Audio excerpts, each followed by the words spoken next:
Hello everyone, नमस्ते। My name is Bhavyadeep Patidar. मैं आप सभी का स्वागत करता हूं कक्षा 13 के ऑनलाइन प्लेटफॉर्म पर। दोस्तों, ये सेशन बेस्ड है हमारा न्यूमेरिकल पर। Chapter number 1 class 12th physics में हम लोग गॉस थ्योरम के यहाँ पर न्यूमेरिकल्स करने वाले हैं। अभी प्रीवियस लेक्चर में हमने बेसिक गॉस थ्योरम क्या होता है इसको देखा है। अब उस गॉस थ्योरम के या गॉस लॉ जो भी आप कह सकते हैं उसको, उस पर बेस्ड जो न्यूमेरिकल है वो कैसे होंगे। देन उसके बाद नेक्स्ट सेशन में हम पढ़ेंगे कि जो एप्लीकेशंस ऑफ गॉस लॉ है वो क्या क्या हैं। तो चलिए स्टार्ट करते हैं। सबसे पहले हम एक रिव्यू कर लेते हैं कि हमने गॉस लॉ जो पढ़ा है वो क्या है। तो हमने कहा है कि if a charge is enclosed bye a close surface, अब चार्ज आपके पास है जो कि किसी क्लोज सरफेस से इनक्लोज्ड है, तो जो टोटल फ्लक्स पास होता है that is 1/ε0 times of charge enclosed by that surface. ये मैंने आपको लास्ट लेक्चर में बता दिया था। इसी को आप बोलते हैं it is surface integral of electric field and area vector is equals to 1/ε0 times of charge. ये आपने बेसिक पढ़ लिया, ये डेफिनेशन है, आपको डेफिनेशन याद होना चाहिए। अब हम यहाँ पर इसके न्यूमेरिकल देखते हैं, ठीक है। बेसिकली ये वाला फॉर्मूला जो है phi equals to 1/ε0 into Q या q/ε0, ये आपको याद होना चाहिए। इससे आपके काफ़ी सारी चीज़ें यहाँ पर सॉल्व होती है। चलिए, तो पहला क्वेश्चन रीड करिएगा। In a region of space, the electric field is given by E equals to 8I cap plus 4J cap plus 3K cap. Calculate the electric flux through a surface of area 100 units in XY plane. हमें क्या बोला गया है कि आपके पास एक electric field है which is 8I plus 4J plus 3K vector form में दिया हुआ है, और हमसे पूछा गया है फ्लक्स फाइंड आउट करना है। कैलकुलेट द इलेक्ट्रिक फ्लक्स किससे पास होता हुआ? Through a surface area of 100 units in XY plane. अब आपको XY प्लेन सभी बच्चे जानते होंगे। XY प्लेन अगर बनाना हुआ तो आप क्या करेंगे, ये हो गया आपका X, ये हो गया ऊपर वाला Y हो गया, ये आपका X हो गया, ठीक है। तो अगर मैं आपसे कहूं कि ये आपकी डायरेक्शन X, ये आपकी डायरेक्शन Y, और एक ऐसा एरिया दिया है जो 100 यूनिट स्क्वायर का है, कोई भी शेप हो सकता है 100 यूनिट स्क्वायर, तो ये आपने मान लिया कि ये 100 यूनिट स्क्वायर है वो जो एरिया हमें दिया है, या 100 यूनिट्स है, ये एरिया है, ठीक। अब आपको बोला जा रहा है कि यहां से इस एरिया से पास होने वाला फ्लक्स बताइए। तो इस एरिया से क्या हो रहा होगा? इलेक्ट्रिक फील्ड जा रहा होगा, है ना। इस एरिया से क्या पास हो रहा होगा? पहली बात तो इलेक्ट्रिक फील्ड। तो वो इलेक्ट्रिक फील्ड कैसे पास हो रहा होगा उसको मैं आपको शो कर देता हूं। इलेक्ट्रिक फील्ड जो है रैंडम हम बोल देते हैं अभी फिलहाल में, हमारे लिए सब प्लस प्लस है, इसलिए इलेक्ट्रिक फील्ड हो सकता है ये पास हो रहा हो, ठीक है। मान लेते हैं कि थोड़ी देर के लिए ये क्या है, ये इलेक्ट्रिक फील्ड है जो पास हो रहा है हमारे इस एरिया से, ये।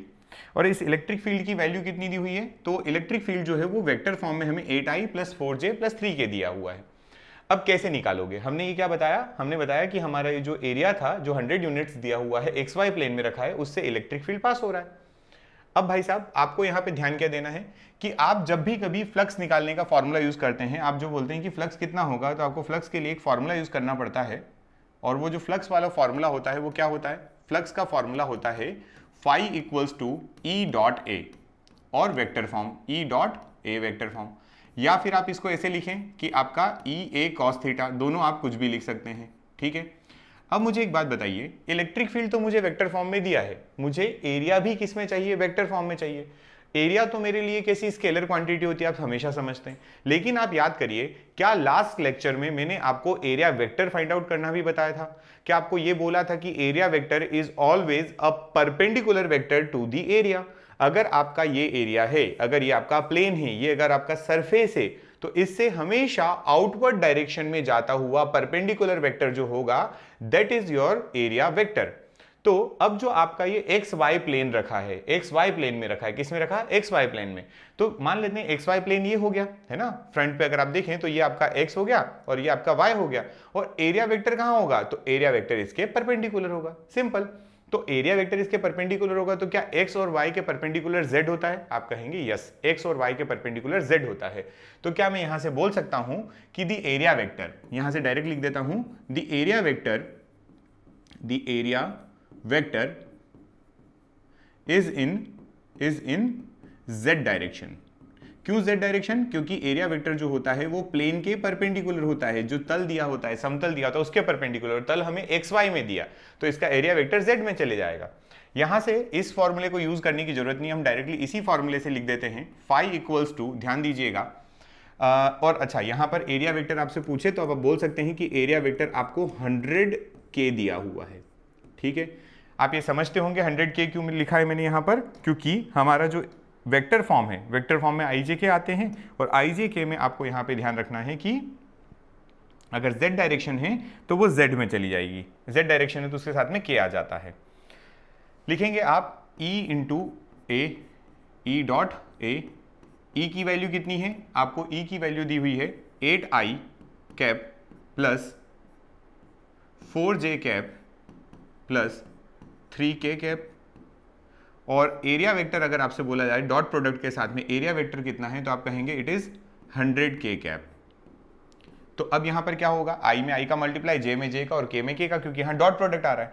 अब I है नहीं, J नहीं है यहां पर, तो ये 0 हो जाएंगे और मल्टीप्लाई सीधा होगा 300K कैप का स्क्वायर, और ये जो होता है वैल्यू हो जाती है 1, इसलिए यहां पर आप कह देंगे कि इसका आंसर जो है 300 यूनिट्स आ जाएगा। कितना आ जाएगा, 300 यूनिट्स। ये आपका 5 हो गया। ठीक है बात, ये फाइनल इसका आंसर हो गया। मूव करते हैं नेक्स्ट क्वेश्चन पर। चलिए अगला क्वेश्चन देखिए, थोड़ा सिमिलर है बट हाँ फिर भी एक डिफरेंस आएगा, वो देखते हैं। लिखा है, दो क्वेश्चन आपको दिए, calculate the electric flux through a cube of side A. ये एक आपको क्यूब दिखाई दे रहा है जिसकी साइड इन्होंने ए हमें ऑलरेडी दी हुई है एज शोन इन फिगर, है ना, as shown, where Ex equals to Bx की पावर 1/2, Ey Ez इज 0। मतलब यहां पर इलेक्ट्रिक फील्ड जो है केवल x डायरेक्शन में है। पिछले वाले केस में क्या हुआ, इलेक्ट्रिक फील्ड आपके तीनों डायरेक्शन में थे, x में भी था, y में भी था, z में भी, क्योंकि वहां पर 8I 4J और 3K लिखा हुआ था। यहां पर केवल आपको बोला कि इलेक्ट्रिक फील्ड जो है वो केवल और केवल इसी डायरेक्शन में है। यहां पर Ey Ez 0 है, चलिए ठीक है। वेयर a, अब a की वैल्यू दे रहा है 10 सेंटीमीटर एंड b की वैल्यू दी है 800 न्यूटन पर कूलम मीटर की पावर 1/2। सेकंड क्वेश्चन पूछा है the charge with in the cube for the same question. ठीक है, पहले पहला क्वेश्चन सॉल्व करते हैं। चलिए देखिए, जो गिवन डेटा है उसमें आप लोग पहले देखें, आपको अगर ए सॉल्यूशन देखें तो हमें इलेक्ट्रिक फील्ड इन x डायरेक्शन में पता है, विच इज Bx की पावर 1/2। ठीक है, Bx की पावर 1/2 है। जरा ध्यान से देखिए, व्हाट इज B? B यहां पर कांस्टेंट है, B यहां पर क्या है, कांस्टेंट, और x क्या है, x क्या है, तो आप कहेंगे it is the direction in x direction. Distance लिखना था, मैंने डायरेक्शन लिख दिया। Distance in x direction, distance of surface in x direction, right, है ना। आप खुद सोचिए, ये x होता है ना, ये आपका ये x होता है, ठीक। तो इस x डायरेक्शन में कितनी डिस्टेंस है। अब आप मुझे बताइए, इस क्यूब को देखिए, अगर आप इस क्यूब को ध्यान से देखें तो इस क्यूब की केवल दो साइड्स, कौन सी, एक तो ये मैं ड्रॉ कर रहा हूं यहां पर, एक सेकेंड, मैं जो ड्रॉ कर रहा हूं इसको ध्यान से देखना, ये वाली, और एक साइड अगर आप देखें तो एक साइड ये रही, बस। ये दो साइड ऐसी साइड्स हैं जो रेड कलर से मैंने मार्क की है, जो x डायरेक्शन में इलेक्ट्रिक फील्ड को क्रॉस करवाएगी, क्योंकि हमारा इलेक्ट्रिक फील्ड y डायरेक्शन में और z डायरेक्शन में 0 है, y डायरेक्शन में भी 0 है और z डायरेक्शन में भी 0 है। तो क्या मैं ऐसा बोल सकता हूं कि इसके y से और इसके z से कोई भी इलेक्ट्रिक फ्लक्स पास नहीं होगा। इलेक्ट्रिक फ्लक्स केवल और केवल पास होगा आपके x वाले फेज से। क्यों x वाले से, क्योंकि ये रहा इसका फेज, ये रहा इसका एरिया वेक्टर, और इसी डायरेक्शन में जा रहा है इलेक्ट्रिक फील्ड, मतलब दोनों की सेम डायरेक्शन। cos की वैल्यू 0, आंसर आ जाएगा, cos 1 हो जाएगा, राइट। तो अब यहां से हम अगर इसको आगे बढ़ाएं क्वेश्चन को, तो जरा ध्यान से देखिएगा। देखो हमें क्या लिखना है, मैं लिख रहा हूं द फ्लक्स, मैं यहां पर लिख रहा हूं the flux from left side face, left side face, oh sorry, ठीक है, ऑफ क्यूब कितना हो जाएगा। तो लेफ्ट साइड का फेस जो है वो कितना डिस्टेंस पे है, पहली बात तो ये देखो। तो देखो इलेक्ट्रिक फ्लक्स अगर निकालना हो तो हम लिखते हैं B इंटू एक्स की पावर 1/2, और B तो कांस्टेंट है। यहां पर x की वैल्यू कितनी हो जाएगी, ये a हो जाएगी। इस वाले फेस की बात करूं तो मैं ये बोल रहा हूं ये लेफ्ट हो गया, ये लेफ्ट हो गया, और ये हमारा राइट हो गया, राइट फेस, ठीक। तो अगर हम लेफ्ट की बात करें तो कितनी डिस्टेंस पे, a डिस्टेंस पर, तो यहां से हो जाएगा a की पावर 1/2। ये तो इलेक्ट्रिक फील्ड हुआ। मुझे क्या लिखना है, फ्लक्स। तो फ्लक्स में कितना लिखूंगा, फ्लक्स आप सभी को पता है कि फ्लक्स होता है E into A into cos theta, E A into, है ना, ई ए कॉस थीटा। कॉस थीटा कैसे लोगे, इसी सरफेस के परपेंडिकुलर जा रहा है एरिया वेक्टर और इधर ही जा रहा है इलेक्ट्रिक फील्ड, मतलब आंसर हो जाएगा थीटा की वैल्यू 0 और कॉस बन जाएगा यहां पर 1। यहां पर ये भी याद रखें कि ये जो वैल्यू है यहां पर कॉस हो जाएगा थीटा 0 और वैल्यू हो जाएगी इसकी 1। तो फाई जो आएगा वो आएगा E इंटू ए। फाई कितना आएगा, E इंटू ए। अब इसमें वैल्यू पुट करिए E इंटू ए में। चलिए फाई, अच्छा एक मिनट, 0 डिग्री कैसे होगा मैं बताता हूं। 0 डिग्री नहीं होगा। अगर लेफ्ट वाले फेस की बात करें तो हमारा एरिया वेक्टर हमेशा आउटवर्ड डायरेक्शन में आता है। एरिया वेक्टर किधर आएगा, एरिया वेक्टर आएगा इस डायरेक्शन में, ठीक। ये क्या हो जाएगा, एरिया वेक्टर। और इलेक्ट्रिक फील्ड किधर जा रहा है, इधर अपोजिट, इलेक्ट्रिक फील्ड अपोजिट जा रहा है। तो फॉर लेफ्ट फेस हम यहां पे बोलेंगे फॉर लेफ्ट फेस थीटा जो होगा वो 180 डिग्री होगा, ठीक है। तो cos 180 कितना आ जाएगा, cos 180 आ जाएगा -1। और अगर हम बात करें राइट फेस के लिए तो इसमें एरिया वेक्टर इधर जाएगा, ये हो गया एरिया वेक्टर, और इसी साइड निकलेगा इलेक्ट्रिक फील्ड क्योंकि वो x में ही चल रहा है। तो फॉर राइट फेस, ये भी ध्यान दीजिए, यहां से थोड़ा सा प्लस माइनस का डिफरेंस आएगा। फॉर राइट फेस जो थीटा होगा वो हो जाएगा 0 डिग्री, तो cos 0 जो हो जाता है विच इज 1। तो यहां पर अपने पास 180 डिग्री है, कितना है 180 डिग्री, ठीक। और cos 180 डिग्री जब आप लिखोगे, जब आप 180 डिग्री लिखोगे तो उसकी वैल्यू जो आएगी वो -1 आएगी, ठीक है। तो इसको भी करेक्ट कर देते हैं, ये हमारा फाई बराबर minus of E into A आ जाएगा, ठीक। चलिए आगे सॉल्व करते हैं। Phi equals to minus of E कितना है, ये रहा B इंटू ए की पावर 1/2। अब लिखना है हमें एरिया। मुझे बताइए क्यूब का ये वाला जो फेस है क्या वो एक आपका स्क्वायर बनता है, और स्क्वायर बनता है तो सबकी साइड अगर a होगी तो इसका एरिया हो जाएगा a²।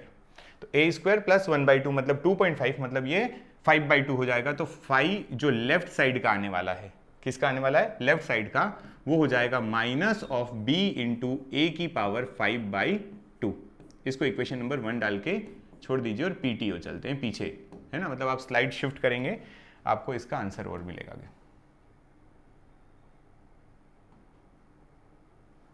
चलिए अब हमें फ्लक्स किससे चाहिए, राइट साइड वाले से। तो हमने लिखा flux through right side of या राइट फेस, ठीक। राइट फेस के लिए फ्लक्स लिख देते हैं 2। तो ये कितना हो जाएगा, E into A into cos of 0 degree, और cos 0 डिग्री कितना हो जाता है 1। तो यहां से मेरे लिए φ2 जो आएगा वो आ जाएगा E इंटू ए।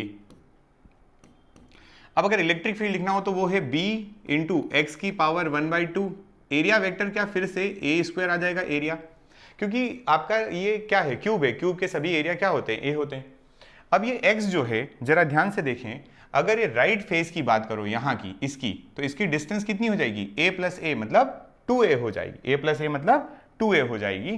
तो यहां से हम लिख सकते हैं b, और यहां लिख दीजिए 2 इंटू ए की पावर 1/2, और ये हो जाएगा आपका a²। इसको सॉल्व करो, √2 बाहर आ जाएगा यहां से, तो b√2 a की पावर 1/2, और ये फिर से तो a की पावर हो जाएगी 5/2, इक्वेशन नंबर 2 हो जाएगी। ये आ गया आपका फ्लक्स 2 से, ठीक है, राइट वाली से। इसको आप ये भी बोल सकते हैं राइट साइड से फ्लक्स निकला है, तो इसको आप R लिख दीजिए, मेरे ख्याल से तो ज़्यादा अच्छा होगा, आप इसको R लिख दो।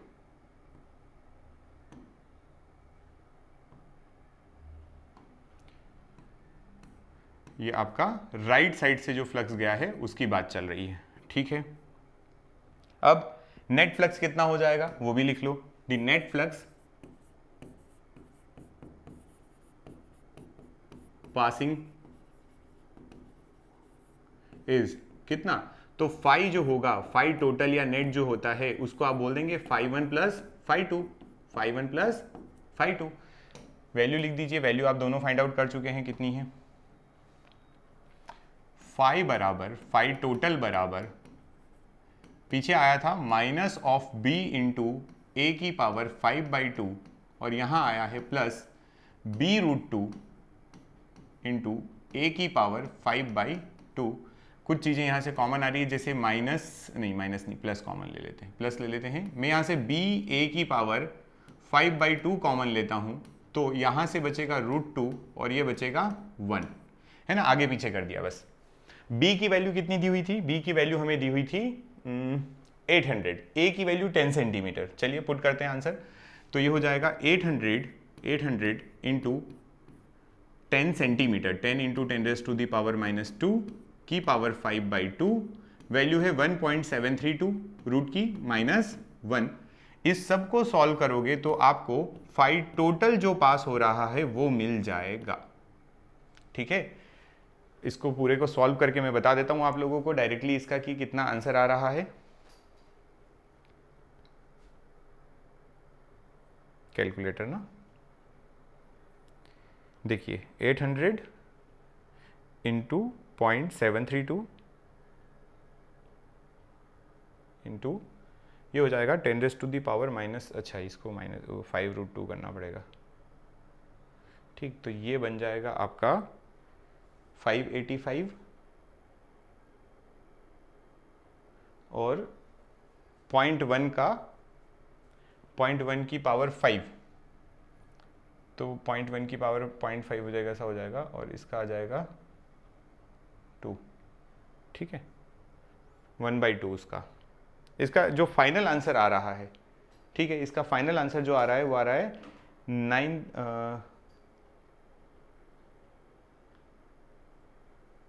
595, कितना है, अरे यार फिर से कर देते हैं, 800 इंटू 0.732, ये आया अपना 585.6 इंटू यहाँ क्या हुआ है, देखो ध्यान से, यहाँ क्या हुआ है, ये जो है ये है 10 की पावर -1, 10 की पावर माइनस मतलब 1/10। अब उस पर आपको लगाना है 5 पावर डिवाइडेड बाई 2, तो ये आपका हो जाएगा एक बार में 585.6 इंटू 1/10⁻⁵। ठीक है, और फिर उसका रूट लग जाएगा, इस पूरे का रूट लग जाएगा ये। ठीक, तो ये 5 का टोटल आंसर है। अब देखो टोटल आंसर जो भी है इसका कैलकुलेट कर लेना आप एक बार, ये टोटल आंसर आने वाला है। ठीक है, किस में आता है, फ्लक्स, तो फ्लक्स जो आता है वो आपको यहाँ पर 5 न्यूटन मीटर स्क्वायर पर कूलम, हमने सारी यूनिट SI में रखी है। ठीक, तो ये आपका क्या आया, ये फ्लक्स आया। आपको एक चीज और यहाँ पर फाइंड आउट करनी थी, और वो करना था इलेक्ट्रिक चार्ज, टोटल चार्ज कितना होगा। तो यार एक बात बताओ, सिंपल सा है ना, इसको थोड़ा सा शॉर्ट कर देते हैं। ठीक, अगर मुझे यहां से कोई पूछता है कि आप फ्लक्स भी total charge with in cube, है ना, विद इन क्यूब अगर आपसे पूछा जाए तो मुझे बताइए क्यूब में अगर चार्ज निकालना है तो क्या हमारे पास गॉस थ्योरम का यूज करें, तो क्या हमें ये पता है कि फ्लक्स जो पास होता है which is Q by epsilon not, तो यहां से क्यू जो होगा ये हो जाएगा 5 इंटू एप्सिलॉन नॉट। तो इस वाली वैल्यू में आप वैल्यू रख दीजिए, ये आपका हो गया Q बराबर 5 कितना है, 585.6 रूट ओवर 1/10⁻⁵, और इसमें मल्टीप्लाई कर दीजिए 8.854 इंटू 10⁻⁻12, तो ये आ जाएगा आपका इसका फाइनल आंसर 9 इसको सॉल्व कर लीजिएगा, मैंने कर लिया है 303 इंटू 10⁻⁻12 कूलम। ये इसका फाइनल आंसर है। एक आंसर ये है और एक ये जो टोटल निकला है जिसको मैंने आपके लिए होल्ड कर दिया है, इसकी वैल्यू आप निकाल सकते हैं, मैंने शॉर्ट में बता दिया आपको। ठीक है, तो ये हमारा क्वेश्चन था, इजी था लेकिन थोड़ा सा ट्रिकी था। ट्रिकी इस बात से कि यहाँ पर आपको ये ध्यान देना था कि जो इलेक्ट्रिक फील्ड है वो इस डायरेक्शन, इलेक्ट्रिक फील्ड आपकी पॉजिटिव एक्स में जा रहा है और एरिया वेक्टर आउटवर्ड जाता है। मैंने आपको लास्ट लेक्चर में जब समझाया तो एरिया वेक्टर समझाया था आउटवर्ड जाता है, दोनों के बीच में एंगल 180 डिग्री हो जाएगा, एंगल 180 हो जाएगा, बस इतना ध्यान रखना है यहाँ से, बाकी तो आपके लिए इजी है, कोई बड़ी बात नहीं। और यहाँ चार्ज अगर पता करना हो कभी भी तो उसको आप फ्लक्स में एप्सिलॉन नॉट का मल्टीप्लाई करें, टोटल चार्ज निकल आता है। ठीक, चलिए अगले क्वेश्चन पर आइए। लिखा है calculate the electric flux through a rectangle of side 5 centimetre and 10 centimetre. अच्छा, रेक्टेंगल दिया है ना, तो 5 और 10 उसकी क्या है, साइड्स हैं। Kept in the region of electric field, uniform electric field 100 newton per coulomb, the angle theta is 60 degree, suppose theta become 0, what is the electric field. अच्छा ठीक है, पहले आपको थीटा 60 डिग्री के लिए निकालना है, फिर थीटा जब 0 हो जाता तो निकालना है। तो इसका एक छोटा सा डायग्राम बना के मैं आपको समझा दूं। इलेक्ट्रिक फील्ड मान लीजिए आपको दिया हुआ है कि कितना है, 100 न्यूटन पर कूलम, ये आपका इलेक्ट्रिक फील्ड है ना, हम बता देते हैं ये इलेक्ट्रिक फील्ड है 100 न्यूटन पर कूलम का, ठीक। और इसके अंदर एक रेक्टेंगल रखा हुआ है आपने, क्या रखा है, एक रेक्टेंगल है। अब रेक्टेंगल जो है वो कुछ एंगल पर है, 60 डिग्री एंगल पर, तो हमने रेक्टेंगल बनाया, ठीक, और इसको थोड़ा सा 60 डिग्री से रोटेट कर दिया। ये हमारा वो जिसकी बात चल रही है रेक्टेंगल है वो ये है, ठीक है। अब इलेक्ट्रिक फील्ड का जो वैल्यू दी हुई है, इलेक्ट्रिक फील्ड 100 दिया हुआ है, इलेक्ट्रिक फील्ड हमको 100 न्यूटन पर कूलम दिया है, और आपका एरिया वेक्टर जो है, वो एरिया जो दिया है वो दिया है 100 नहीं, एरिया दिया है 5 सेंटीमीटर इंटू 10 सेंटीमीटर, तो मैं बोल सकता हूँ 50 सेंटीमीटर का स्क्वायर। इसको बाद में मैं थोड़ा कन्वर्ट कर दूंगा, लेकिन इतना ही दिया है 50 सेंटीमीटर स्क्वायर। जरा मुझे बताइए, पहला मैं यहाँ लिख रहा हूँ, if the theta is 60 degree, तो मेरा फ्लक्स क्या होता है, फ्लक्स अगर फाइंड आउट करना है इलेक्ट्रिक फ्लक्स, तो electric flux is E into A into cos 60 degree, या कॉस थीटा अभी फिलहाल में कॉस थीटा। इलेक्ट्रिक फील्ड और एरिया वेक्टर के बीच में एंगल भी चाहिए, तो एंगल देखिए, इलेक्ट्रिक फील्ड और एरिया वेक्टर के बीच में एंगल आपको साफ साफ दिखाई देगा यहां पर कि ये रहा आपका एरिया वेक्टर, ये एरिया वेक्टर हो गया, और ये इलेक्ट्रिक फील्ड, इन दोनों के बीच में जो एंगल दिया है वो 60 डिग्री, ठीक है, समझे, क्योंकि वो प्लेन के परपेंडिकुलर होता है, एरिया वेक्टर प्लेन के परपेंडिकुलर, ये इलेक्ट्रिक फील्ड हो गया। तो बस यहां से आप वैल्यू लिख दीजिए, इलेक्ट्रिक फील्ड कितना है, इलेक्ट्रिक फील्ड इज 100, एरिया अगर अपन देखें तो यहां पर 50 इंटू 10⁻⁴ मैंने एसआई में कन्वर्ट करने की कोशिश की है।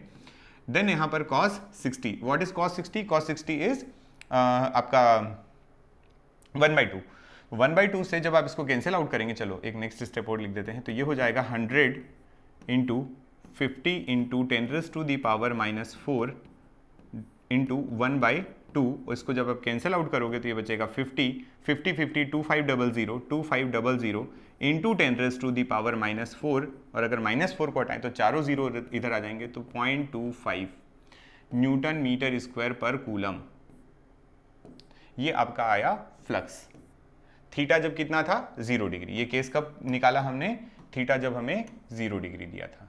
अगर मान लो थीटा 60 डिग्री था, अगर थीटा यहाँ पर थीटा जो है वो चेंज हो जाता है और थीटा हो जाता है हमारा, थीटा जो हो जाता है 0 डिग्री हो जाता है, तब आप क्या लिखेंगे, तब आप लिखेंगे flux equals to E into A into cos theta, ये हो जाएगा ई ए कॉस 0, कॉस 0 की वैल्यू होती है 1, तो ई की वैल्यू ई इंटू ए निकला, ई की वैल्यू जो है वो हो जाएगी 100 इंटू यहाँ पर ए जो है वो है 50 इंटू 10⁻⁴, इसको सॉल्व करेंगे, यार देखो 1/2 था, ये डबल हो जाएगा, मतलब इसका आंसर सीधा आएगा 0.5 न्यूटन मीटर स्क्वायर पर कूलम, ठीक। अच्छा, मैंने कैसे बोल दिया डायरेक्टली डबल हो जाएगा, तो खुद आप इमेजिन करिए कि जब आपका पहला ये जो आंसर आया था, ये आंसर आया था 1/2 जब cos थीटा था, यहाँ पर cos थीटा कितना है, यहाँ पर cos थीटा मेरा 0 डिग्री है, 0 डिग्री की वजह से 1 है, यहाँ 1/2 था, तो डबल हो जाएगा आंसर, सिंपल, ये आंसर है, खत्म,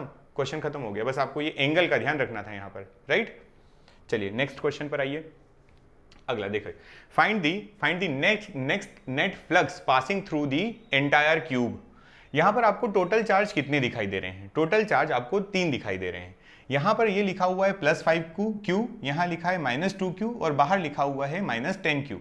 तो जो हम यहाँ पर फ्लक्स की बात करते हैं, अगर गॉस थ्योरम यूज करें तो वो बोलता है Q इनक्लोज्ड, Q क्या होना चाहिए, enclosed by the surface by ε0, ठीक। तो अगर फाई टोटल बात करें, टोटल फाई की बात करें, तो देखिए इनक्लोज्ड कितना है, तो इनक्लोज्ड है यहाँ पर +5Q प्लस कितना है दूसरा -2Q, और कोई है क्या, वो 10Q जो है वो आउटसाइड है, अंदर नहीं है, वो 10Q जो है वो आउटसाइड है, इसको आप एप्सिलॉन नॉट लिखेंगे तो ये आपके पास जो फाई टोटल जो आएगा या नेट जो आएगा, इसको नेट लिख दो आप चाहो तो, फाई नेट जो आ रहा है वो आएगा 3Q बाय एप्सिलॉन नॉट। ठीक, ये आंसर यहां पे मैं लिख देता हूं, this is the outside charge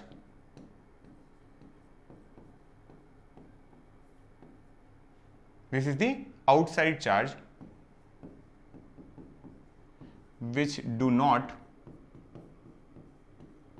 possesses the flux। ठीक, उससे कोई भी फ्लक्स एसोसिएटेड नहीं होता है क्योंकि वो आउटसाइड है। हमको जो बोला गया था गॉस में वो इनक्लोज्ड के लिए बोला, हमने इनक्लोज वाला फॉर्मूला लगाया, आंसर आ गया, ये इसका फाइनल आंसर है। ठीक, नेक्स्ट क्वेश्चन पर आइए, पढ़िए। लिखा है an electric flux of 2 volt meter is going through a sphere of in a vacuum space, what will be the charge that origin that flux, use the Gauss law। हमें यहाँ पर given है कुछ, हमें क्या गिवन है यहाँ पर, फाई गिवन है। फाई बराबर कितना दिया है, 2 वोल्ट इंटू मीटर, ये इसकी यूनिट है ना, वोल्ट मीटर, और आप बोल सकते हैं न्यूटन मीटर स्क्वायर पर कूलम, जो हम बार बार अभी बनाते आ रहे थे। ठीक है, चलिए 2 वैल्यू दी हुई है इसकी। हमसे पूछा है कि Q कितना होगा, मतलब चार्ज कितना है, कैसे, उसने बोला कि एक आपके पास स्फीयर जो वैक्यूम में रखा हुआ, ये रहा स्फीयर, इसके अंदर यहाँ पर रखा हुआ Q, और यहाँ से जो फ्लक्स पास हो रहा है वो है 2 वोल्ट मीटर। तो जरा ध्यान से देखिए, what is the formula for Q, sorry flux, इतना हो जाएगा। तो क्या यहाँ से मैं बोल सकता हूँ Q बराबर फाई इंटू एप्सिलॉन नॉट। ठीक है, Q बराबर क्या हो जाएगा, फाई इंटू एप्सिलॉन नॉट। तो Q बराबर फाई कितना, फाई है आपको 2 दिया हुआ, और एप्सिलॉन नॉट कितना है, तो 8.854 इंटू 10⁻⁻12। तो ये हो जाएगा 4 दूना 8, 5 दूना 10, 8 दूना 16, 1 17, और 16 और 1 17, 17.7 इंटू 10⁻⁻12 कूलम। ठीक है, चार्ज की यूनिट क्या होती, कूलम। ये हमारा फाइनल आंसर है। इजी है, कोई बड़ी बात नहीं, डायग्राम अगर बनाए तो भी ठीक, नहीं भी बनाते हैं तब भी आंसर आ जाना चाहिए, क्योंकि न्यूमेरिक वैल्यू है, वैल्यूज रखो, आंसर निकालो। ठीक, चलिए next, calculate the flux in different cases, है ना। अब इन डिफरेंट केस में हमें फ्लक्स निकालना है। तो मान लो केस नंबर 1 ये रहा, ठीक, केस नंबर 2 ये रहा। इसको जरा ध्यान से देखें, Q कहाँ है, मैंने यहाँ पे लिख दिया, ये इनसाइड है, ये क्या है, इनसाइड।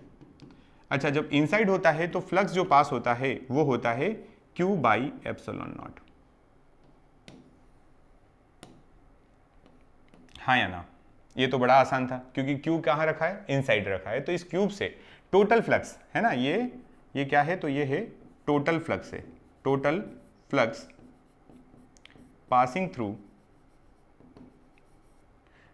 Through the cube.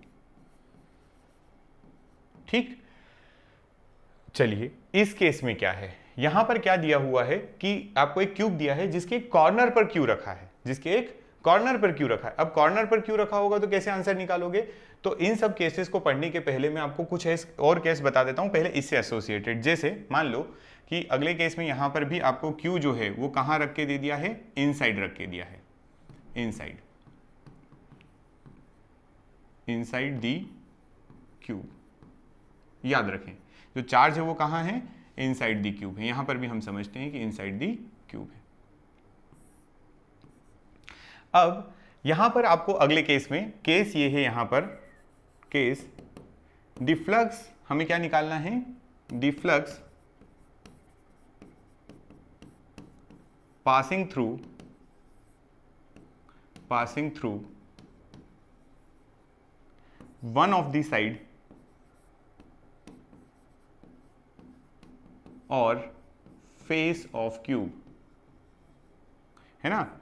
एक फेस से या एक साइड से कितना फ्लक्स पास हो रहा वो निकालना है। तो देखिए टोटल कितना होता था 6, इसकी टोटल साइड्स भी कितनी है 6 फेसेस से मिलकर बना होता है क्यूब।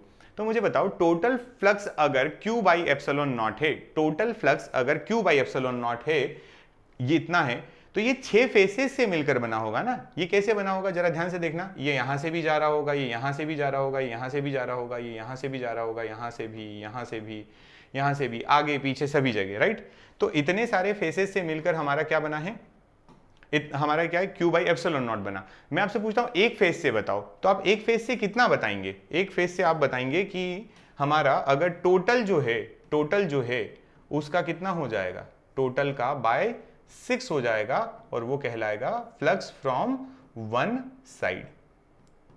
समझ में आई ये बात। अगर टोटल जो है वो फ्लक्स हमारा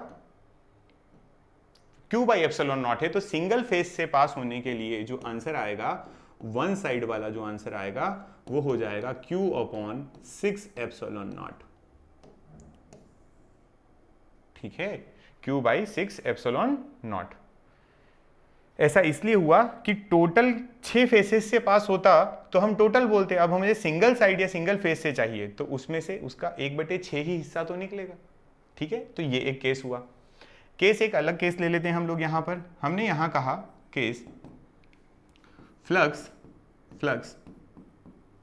पासिंग थ्रू 5 साइड्स और फेसेस ऑफ द क्यूब। ठीक है, अब 5 साइड से निकालना है। कितनी साइड से, 5 साइड से। तो 5 साइड से जब निकालना होगा तो भाई साहब हम क्या करेंगे कि हम ये करते हैं, यहां पे लॉजिक लगाते हैं कि हमें एक का आंसर पता है, हमें कितने का पता है, 1 साइड का पता है। तो क्या मैं इसमें 5 का मल्टीप्लाई कर दूं, तो ये हो जाएगा फ्लक्स पासिंग थ्रू 5 साइड्स। ठीक है, एक का आंसर पता है 1 साइड का, तो 5 का मल्टीप्लाई कर दो, तो वो होता है Q upon 6 epsilon naught into 5, which is कितना हो जाएगा, तो ये हो जाएगा 5Q divided by 6 epsilon naught equals to flux कितने से, 5 साइड से। इजी है, एक साइड का पता चल गया तो हमने 5 का निकाल लिया। पहले हमने टोटल का निकाला, टोटल में से हमने बोला कि 6 साइड्स होती हैं, तो एक साइड से कितना, तो डिवाइड बाई 6, 5 साइड से कितना, तो 5 का मल्टीप्लाई, 2 साइड से कितना, तो 2 का मल्टीप्लाई कर, एक फेस के मल्टीप्लाई में आंसर लिख देते हैं। ठीक है, अब जरा यहां समझें, इस केस को और बाद में समझेंगे, अपन थोड़ा और आगे बढ़ते हैं। मान लेते हैं, अब इस बार समझना थोड़ा सा कि जो आपका चार्ज है वो इस बार कहां रखा हुआ है, वो ध्यान दें। ये क्यों रखा हुआ है, ये जो रखा है इसको मैं कहूंगा एट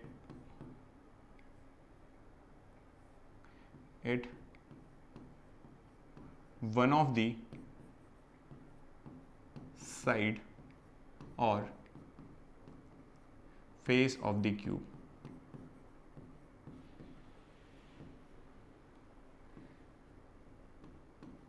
इज ऑन और, ठीक है, या तो मतलब इसको आप समझें कि ये जो चार्ज है ये किसी एक फेज पर रखा हुआ है। ठीक, अब कैसे निकालें भाई साहब, तो ध्यान दीजिए।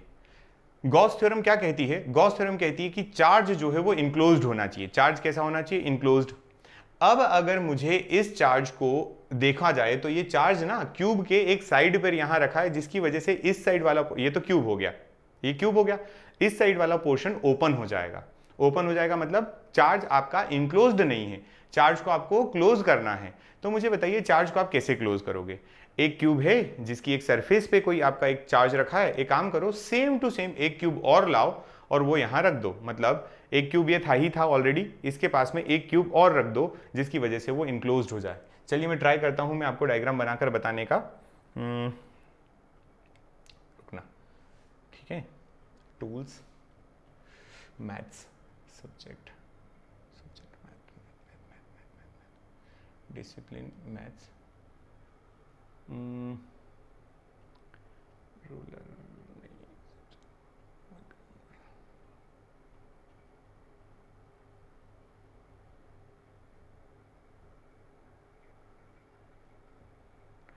टूल्स 1 सेकेंड है ना, अगर हुआ तो मैं बताता हूँ, अदरवाइज नहीं हुआ तो कोई बात नहीं फिर।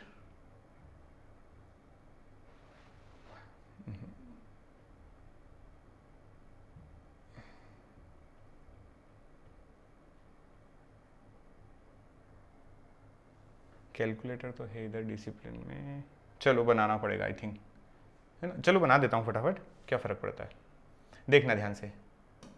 जैसे मान लो कि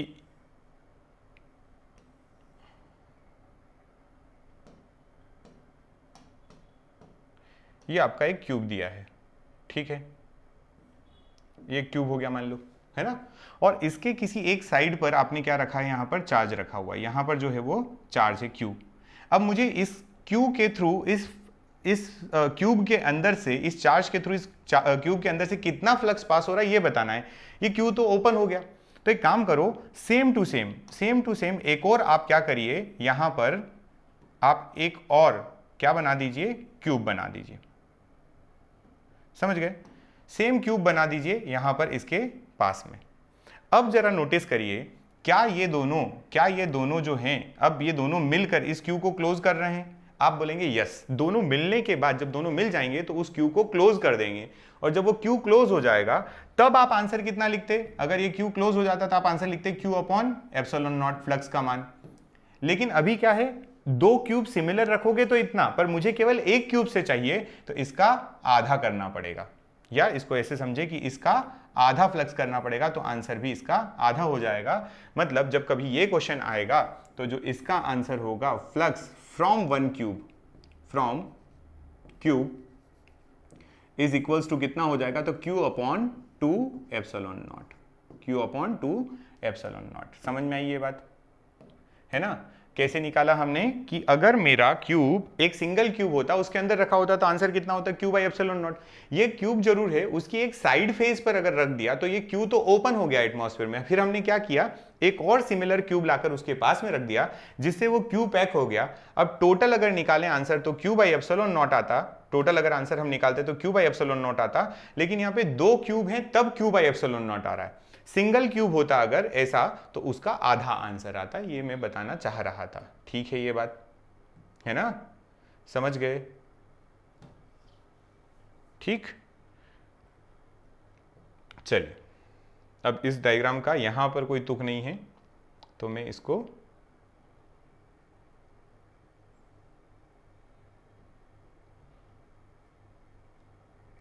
ठीक है हटा दिया, इसको अभी फिलहाल में, इसका कोई काम नहीं था। समझ गए बात कि अगर एक साइड पर रखा होगा तो कितना आंसर होगा। अब यहीं से समझें अगले वाले केस में, अगला क्वेश्चन भी देख लेते हैं यहीं पर कि अरे नहीं है, चलो इसी को समझते हैं, हटाओ। मान लो कि इस बार जो चार्ज है वो यहां रख दिया गया है, ठीक। और यहां पर आपको Q रखने के बाद कहा गया है Q is at one of the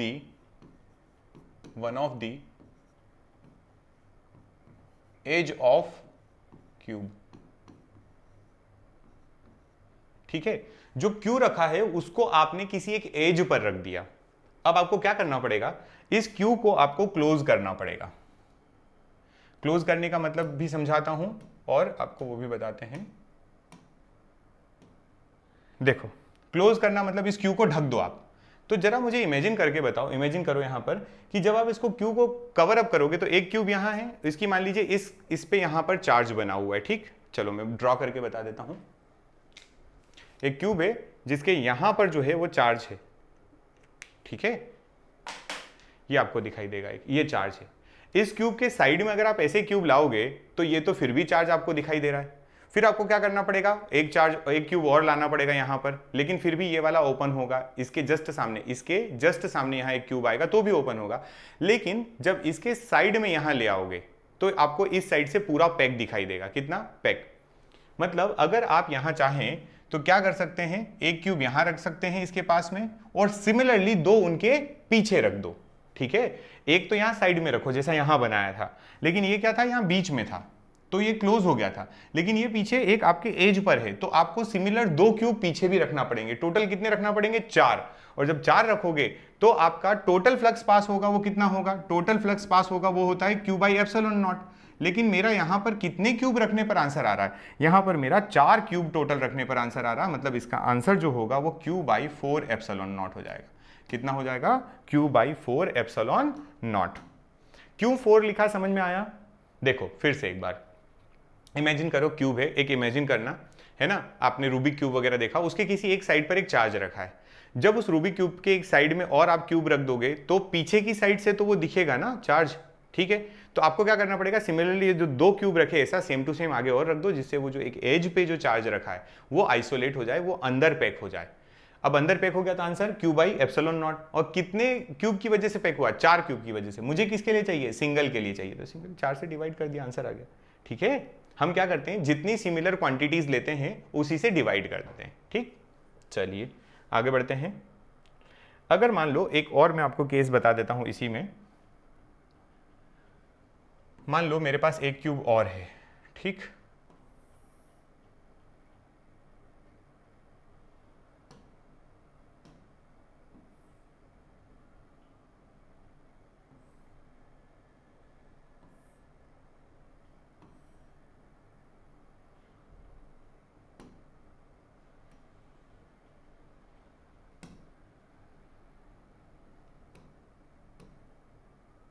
है ना, ये क्यूब कंसीडर करो और इसके किसी एक फेस पर, नहीं यहां पे मैं इसको बताता हूं, मान लीजिए इस पे यहां पर रखा है आपने, यहां पर चार्ज रखा, ठीक,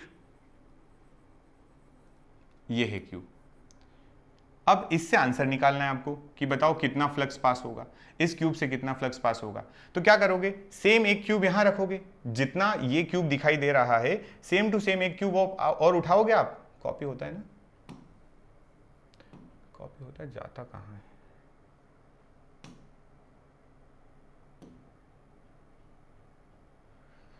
चलिए बना देते हैं थोड़ा सा, और क्या करना पड़ेगा, इसको पूरा हैंड रिटन बनाते हैं, बढ़िया रहेगा।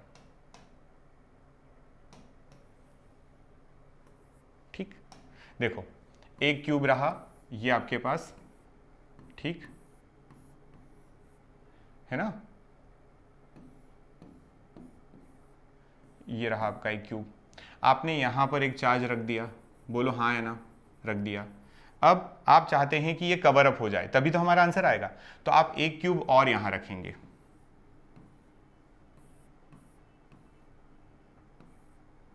ये। अब देखो ये जब आपने एक के पीछे एक क्यूब रख भी दिया तब भी तो आपको ये चार्ज सामने से दिखाई दे रहा है ना। अब क्या करो आप, सिमिलरली 2 क्यूब और उठाओ और आगे रख दो, 2 क्यूब और उठाओ सेम टू सेम और आगे रख दो। तो जब 2 क्यूब और रखोगे आप, तो जरा ध्यान से देखना, एक इसके ऊपर चले जाएगा, है ना, ये हो गया। और इस ग्रीन के ऊपर भी एक आ जाएगा ना, ये वाला, इसके जस्ट ऊपर सिमिलर अगर एक और रखोगे तो दिखाई देगा ऐसा कुछ, बोलिए ये। अब मुझे बताओ, ये जो चार्ज था ये तो ये रेड वाली लाइन पे था ना अंदर, उसके ऊपर एक और क्यूब आ गया ब्लैक वाला, इसका मतलब अब चार्ज दिखाई नहीं देगा। और टोटल क्यूब कितने हो गए यहां पर? टोटल क्यूब जो होगा वो हो गए 4। तो 4 की वजह से जो फ्लक्स आएगा वो कितना आएगा? Q by epsilon not. अगर 1 क्यूब से चाहिए मुझे, 1 क्यूब से, तो मुझे क्या करना पड़ेगा? 5/4 करना पड़ेगा, which is Q by 4 epsilon not. समझ में आई ये बात, है ना? तो यही मैं बार बार समझाने की कोशिश कर रहा हूं कि यदि आपका ये केस ऐसा है, ये केस आपका ऐसा है कि Q कहां रखा है, वन ऑफ दी एज पे रख दिया है, तो answer 5 = Q by epsilon not आता है। ठीक है, चलिए अब लास्ट एक केस है जिसमें ये केस जो है यहां पर चार्ज इज प्लेस्ड, मैं लिख रहा हूं charge is placed at one of the corner of cube।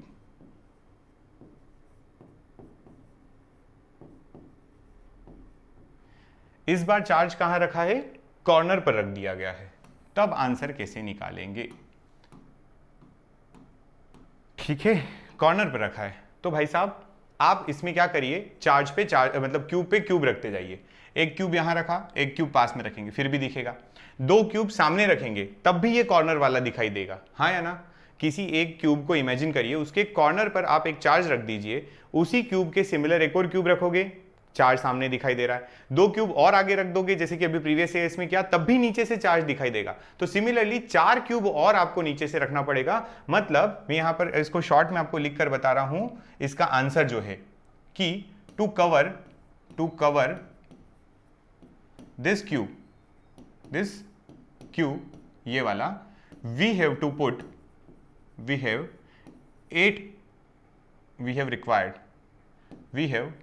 required 8 cubes, है ना, और फिर वहां पर 5 लग जाएगा, तो 5 होगा Q बाई एप्सिलॉन नॉट। लेकिन आपको पता है हमें केवल 1 से आंसर निकालना है, इसलिए हम यहां पर लिख देंगे 8। समझ में आई ये बात? हम 1 से ही आंसर निकालते हैं, 1 से आंसर निकालेंगे तो यहां कितना आ जाएगा, वो 8 आ जाएगा।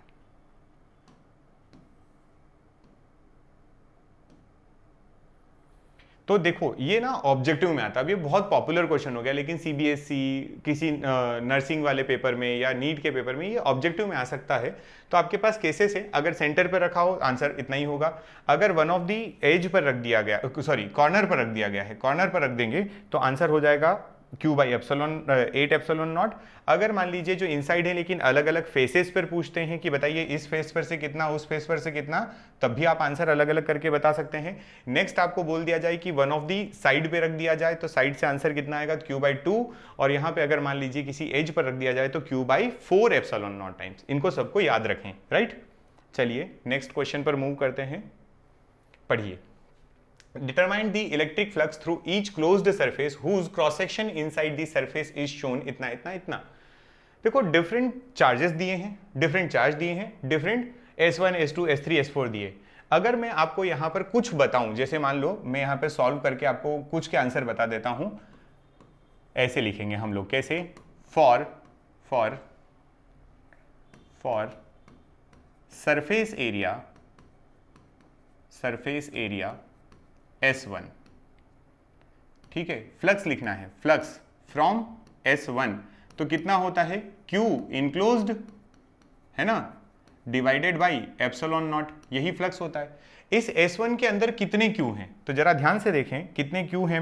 हमारे पास एक तो हो गया आपका ये, ठीक, ये 2Q हो गया माइनस का, ये भी 2Q माइनस का हो गया, ये हो गया Q माइनस प्लस का, ये हो गया आपका 3Q, ठीक। और कोई चार्ज दिखाई दे रहा है क्या आपको? इनके अलावा कोई चार्ज नहीं है।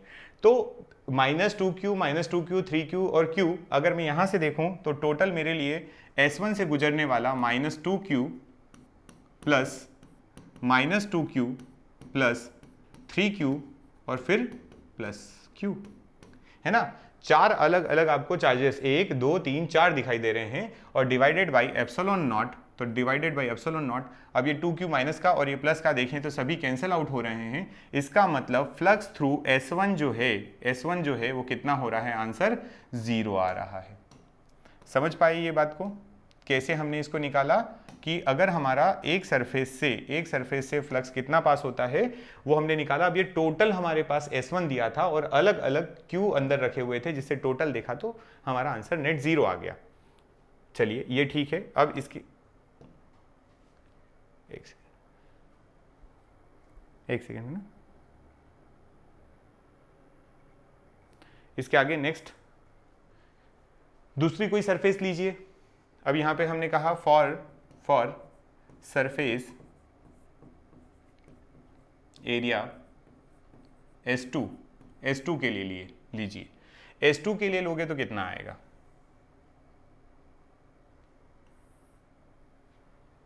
S2 कहाँ है? ये रहा S2। इस S2 ये रेड वाली है, इसके अंदर कितना चार्ज है? -2Q चार्ज है। तो मैं यहां से बोल सकता हूं 5 फॉर S2 इज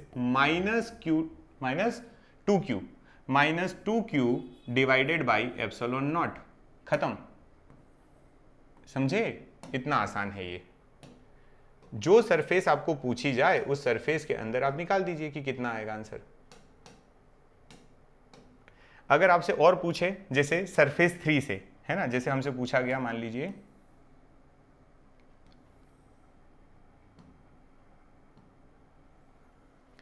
फ्रॉम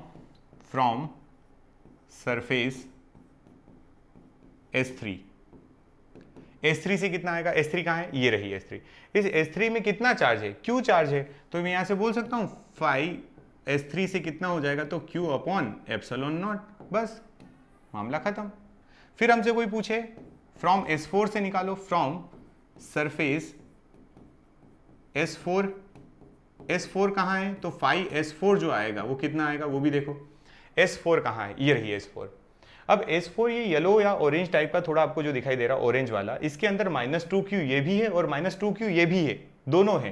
तो यहां से मैं बोल सकता हूं -2Q plus -2Q divided by epsilon not, और ये टोटल हो जाएगा -4Q divided by epsilon not.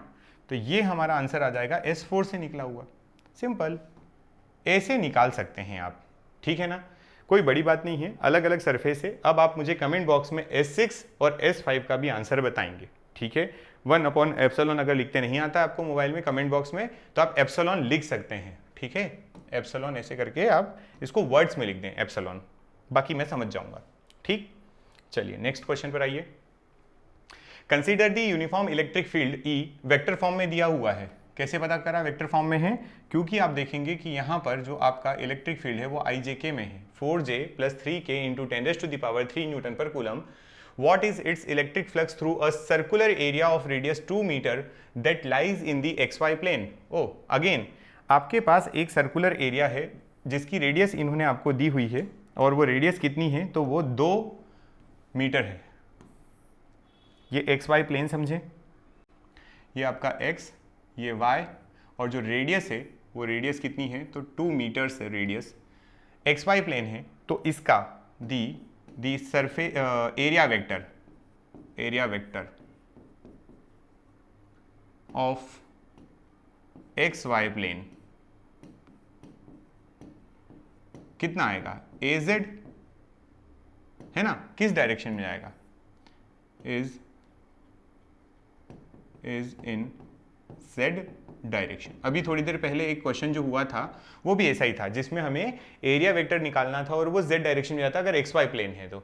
चलिए अब सिंपल सा है, रेडियस दी हुई है, इस क्वेश्चन को सॉल्व करते हैं। अगर मुझसे फ्लक्स पूछा गया है तो हम क्या लिखेंगे, फ्लक्स कितना होता है, फ्लक्स होता है E.A वेक्टर में, E.A वेक्टर, ठीक। E कितना दिया है आपको, वो दिया हुआ है 4I cap plus 3K cap into area vector हो जाएगा pi into R² into K cap, ठीक है। ये Z क्यों लेना पड़ेगा, क्योंकि आपका जो एरिया वेक्टर जा रहा है वो XY प्लेन के परपेंडिकुलर है, और XY प्लेन के परपेंडिकुलर Z आता है, ठीक। तो बस वैल्यू रख दीजिए, 2 मीटर रेडियस दी हुई थी, पाई R²। एरिया अलग से निकाल लेते हैं हम लोग।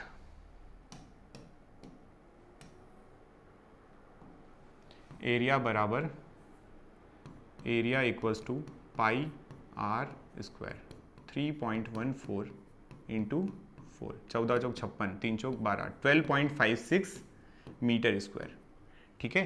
तो ये हो जाएगा 4I plus 3K into 12.56 K cap, ठीक।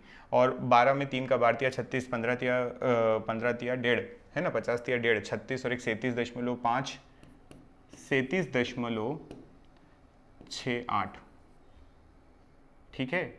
ये हो जाएगा आपका Newton per coulomb into metre square, ये हो गया 5, ठीक है। क्या मैंने कैलकुलेशन कर दी है, थोड़ी सी आप कैलकुलेशन चेक कर लेना, वैसे तो 99% तो ठीक ही होगी। 2 जगह कैलकुलेशन हुई है तो इसको एक बार चेक कर लेना, 37.68 आंसर आना चाहिए।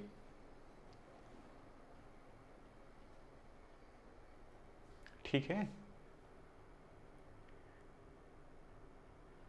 अब सर्कुलर एरिया ऑफ 2 रेडियस,